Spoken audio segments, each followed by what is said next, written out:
ফেরার পথ শহরের ব্যস্ত রাস্তায় ল্যাম্পপোস্টের হলুদ আলোটা নিভু নিভু করছে। বৃদ্ধ শাহরিয়ার সাহেব একা বসে আছেন বারান্দায়। আজ তার জীবনের অন্যতম একাকী একটি দিন। ঠিক 10 বছর আগে আজকের এই দিনে তার স্ত্রী জরিনা তাকে ছেড়ে চলে গিয়েছেন পরপারে। তার ছেলে আকাশ এখন সুদূর প্রবাসে। মস্ত বড় ইঞ্জিনিয়ার সে। মাসে মাসে টাকা পাঠায়, দামি দামি উপহার পাঠায়, কিন্তু ফোন করার সময় পায় না খুব একটা।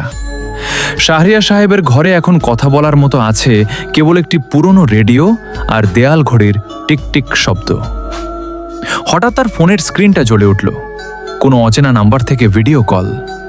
শাহরিয়ার সাহেব অবাক হয়ে রিসিভ করলেন। ওপাশে স্ক্রিনে ভেসে উঠল 4 বছরের এক ফুটফুটে বাচ্চা মেয়ে। বড় বড় চোখ করে সে তাকিয়ে আছে। দাদু ভাই, তুমি এখনো ঘুমাওনি কেন? মেয়েটির কণ্ঠে অপার্থিব এক মায়া। শাহরিয়ার সাহেব থতমত খেয়ে গেলেন। মা, আমি তো তোমাকে চিনলাম না। পেছন থেকে আকাশের কণ্ঠ শোনা গেল। বাবা, ও তোমার নাতনি সোহানা। এতদিন কাজের চাপে ওকে নিয়ে তোমার সামনে আসার সুযোগই পাইনি। আজ ওর জন্মদিন। ও জেদ ধরল সে আগে তার দাদুর আশীর্বাদ নেবে, তারপর কেক কাটবে। শাহরিয়ার সাহেবের চোখের কোণটা ভিজে এলো। তিনি দেখলেন আকাশ তার ল্যাপটপ নিয়ে বসে আছে আর তার পাশে সোহানা হাত নেড়ে হাসছে।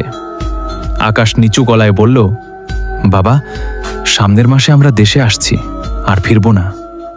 ওখানে ছোট্ট একটা বাগান বাড়ি দেখে রেখো। সোহানা বলেছে সে তার দাদুর সাথে গোলাপ চাষ করবে। বৃদ্ধ শাহরিয়ার সাহেব ঝাপসা চোখে জানলার বাইরে তাকালেন। যে শহরটাকে একটু আগে মরুভূমি মনে হচ্ছিল, এখন সেখানেই যেন বৃষ্টির ঘ্রাণ পাওয়া যাচ্ছে।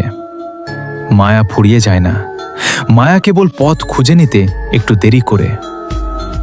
গল্পটি লাগলো সবাই কমেন্ট বক্সে বলে যান।